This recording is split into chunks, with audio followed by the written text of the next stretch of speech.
Ce sera, sauf énorme surprise, la seule primaire de cette élection présidentielle. Les militants écologistes ont donc désigné Yannick Jadot pour les représenter l'année prochaine. Victoire d'une très courte tête, 51-49, 122 000 électeurs étaient inscrits. Dans son discours de victoire, le député européen, ancien dirigeant des campagnes de Greenpeace en France, a appelé à dépasser le pôle écologiste pour atteindre l'Élysée. La vraie radicalité, n'a-t-il cessé de répéter pendant la campagne, c'est d'accéder aux responsabilités. Quel rôle maintenant pour son adversaire, celle qui était son adversaire au second tour, la véritable découverte de cette primaire qui a défendu un discours, des mesures plus radicales autour du thème de l'écoféminisme et qui est passé hier à deux doigts de l'emporter. 01 45 24 7000 et l'appli France Inter pour vos questions à notre invitée jusqu'à 13h45, celle qui est donc passée tout près de la victoire hier. Bonjour Sandrine Rousseau. Bonjour. Est-ce que les écologistes sortent plus forts de cette primaire ? En tous les cas, quelque chose d'historique s'est passé et je pense que ma candidature a réveillé quelque chose dans la société. C'était des discours et des positions qui n'étaient pas dans le champ politique et qui se sont imposées dans le champ politique. Et vraiment, tous les messages que je reçois depuis hier témoignent d'un espoir extrêmement fort qu'avait suscité ma candidature, bien au-delà finalement de la primaire, puisque plein de gens n'avaient pas pu s'inscrire à cette primaire, compte tenu des délais assez courts d'inscription. Et je crois que c'est quelque chose qu'on vient d'entendre, parce que vous avez réveillé quoi ? C'est assez difficile de le décrire, mais en tous les cas, quelque chose de l'ordre d'une forme d'envie de refaire politique, d'enthousiasme à le faire, d'espoir. Et on l'a vu avec la candidature aussi de Christiane Taubira qui avait suscité de l'espoir. Je crois que c'est un peu de cet ordre-là ce qu'a suscité ma candidature. Et ce que je voudrais dire aux militants et militantes, mais aussi à toutes les personnes qui m'arrêtent dans la rue et toutes les personnes en qui j'avais suscité un espoir, ça n'est pas fini. Ça n'est pas fini. Et vraiment conserver cet espoir, parce que voilà, le paysage politique a changé et je compte bien encore y jouer un rôle déterminant. Donc venez et continuez à voir, à entendre, à écouter, et vous verrez que quelque chose quand même va se passer. Alors quel rôle voulez-vous jouer ? En tous les cas, la balle est dans le camp d'Yannick Jadot aujourd'hui. C'est lui qui a gagné. Et on était à deux doigts de transformer vraiment le récit de cette présidentielle. Je pense que la dynamique était vraiment derrière moi. Là, ça n'est pas le cas. Le récit de la présidentielle n'est pas transformé. Pas encore. Et c'est à Yannick Jadot de voir s'il est en mesure de le transformer. Je crois qu'aujourd'hui, on ne peut pas ignorer ce qui s'est passé derrière la candidature que je porte, et on ne peut pas non plus juste reprendre des éléments de langage, parce que c'était une manière différente de faire de la politique. Mais du coup, très concrètement, qu'attendez-vous de lui ? Et puis on va au standard. Qu'attendez-vous de lui ? Là, je le rencontre cet après-midi, donc je vais pas anticiper les choses, mais juste de dire qu'il faut qu'il entende que les courbes étaient en train de se croiser, À une semaine près, vous dites j'aurais pu gagner ? Oui, je pense. Je pense. Vous êtes convaincu de ça ? Ah oui, oui. Il y a même pas tellement de doute en vrai. Ce qui vous donne un poids supplémentaire dans la campagne ? Je pense qu'en tous les cas, on ne peut pas faire comme si j'étais une candidate comme une autre, oui. Anna au standard. Bonjour Anna. Oui, bonjour. Nous vous écoutons. Bonjour, tout d'abord merci France Inter de prendre ma question, et je félicite encore Sandrine Rousseau pour son parcours, et je trouve que elle a émis des idées très très intéressantes et très originales, et vraiment on a besoin de ça à gauche. Donc je voulais lui demander comment comptait-elle donc peser dans la campagne, ne serait-ce que pour bouger les lignes justement des idées à gauche, parce que on en a besoin. On a besoin, et Yannick Jadot il veut gagner. Bon, on peut gagner que en se rassemblant. Donc je voulais savoir quelle était sa position et comment elle allait pouvoir peser sur le débat et faire bouger justement les lignes. Merci, les lignes à gauche Anna. Et au-delà. Sandrine Rousseau. Bonjour Anna, juste peut-être répondre simplement en disant que moi j'ai porté la radicalité, j'ai porté des questions sociales, une écologie de gauche, affirmée, fière de l'être, et que c'est cela qu'il va falloir porter aussi dans cette campagne présidentielle, parce que l'espoir il vient de là. Il vient de retrouver les valeurs, de se dire que l'égalité n'est pas secondaire, que la transformation écologique ne pourra se faire qu'avec chacun et chacune, et que ça ne pourra se faire qu'en transformant la structure du pouvoir et le respect de chacun. Et donc voilà, encore une fois, la balle est dans le camp de Yannick. Ça passe par une place particulière pour vous, ça passe par des mesures particulières. On va détailler vos éléments de programme et ce qui les différencie de Jadot et de voir s'il y en a auxquels vous tenez absolument. D'abord, ça passe par une place particulière. Ça passe en tous les cas par le fait que ma parole soit encore présente, oui. Et ça passe par des mesures particulières. Dans les mesures que j'ai portées, il y a des choses qui sont très importantes à mon sens pour résoudre une forme de crise sociale, comme le revenu d'existence ou comme la réduction du temps de travail. Et ça fait partie des choses en effet sur lesquelles il va falloir que l'on travaille. Mais encore une fois, le porter sans avoir la conviction que ça doit être au cœur du projet écologiste ne servira pas à grand chose. C'est-à-dire qu'il nous faut et le porter et incarner ces mesures-là. Et encore une fois, vraiment là, je crois que quelque chose... Enfin, moi, depuis hier, je ne reçois que des messages de gens qui me disent « Mais pour qui vais-je voter ?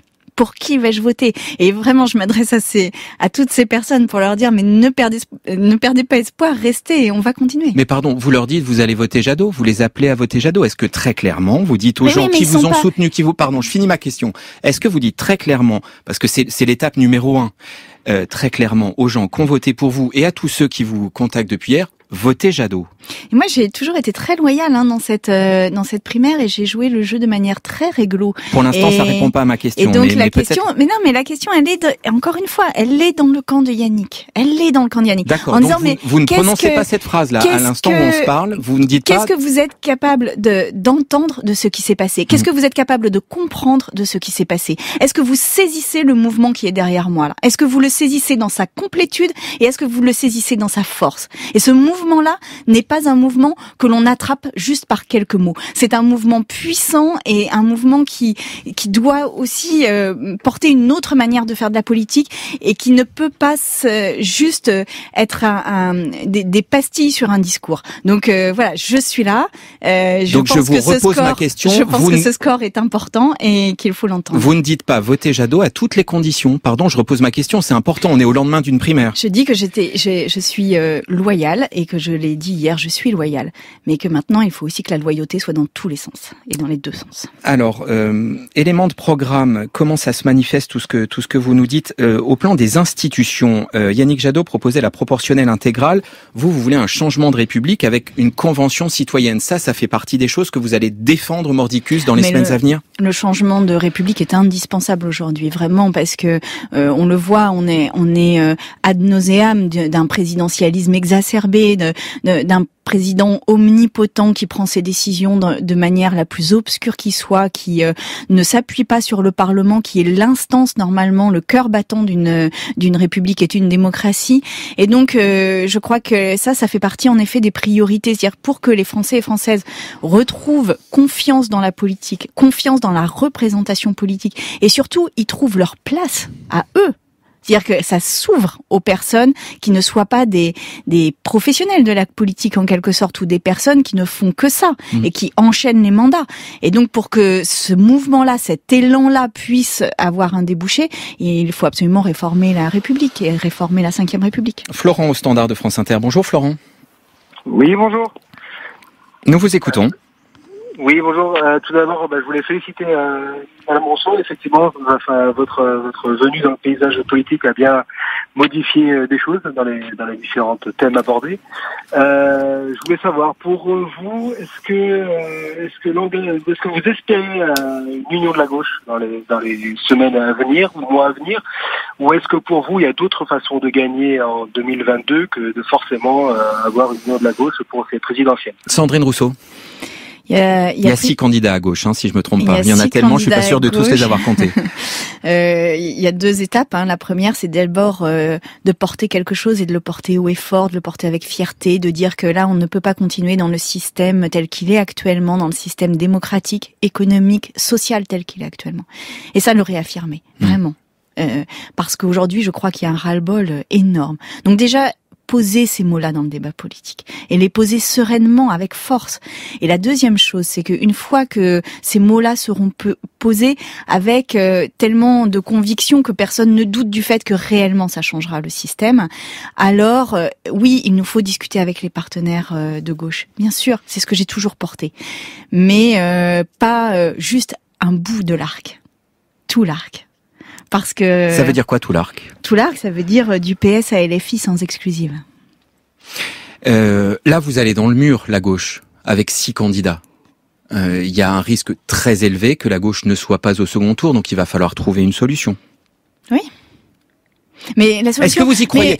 Vous y croyez à cet arc du PS à LFI ? Non, mais la chose importante à se dire, c'est que si on regarde les scores des écologistes, on a gagné des mairies et des villes importantes sur des dynamiques citoyennes et on a perdu des régions sur des accords de parti. C'est-à-dire qu'il n'y a pas non plus de formule magique autour des accords de parti. Par contre, il y a quelque chose de l'ordre d'un espoir à donner au peuple de gauche et écologiste. Et je crois que cet espoir-là, il est prêt à éclore parce que tout le monde a peur de ce qui va se passer.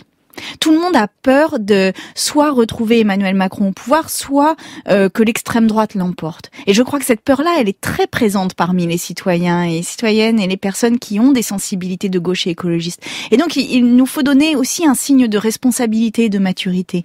Et encore une fois, là-dessus, c'est aussi mener la bataille culturelle. Ça n'est pas juste une question d'accord, c'est une question de bataille culturelle. Là, nous sommes dans une bataille culturelle de la plus haute importance. Il y a actuellement des négociations pour une coalition en Allemagne.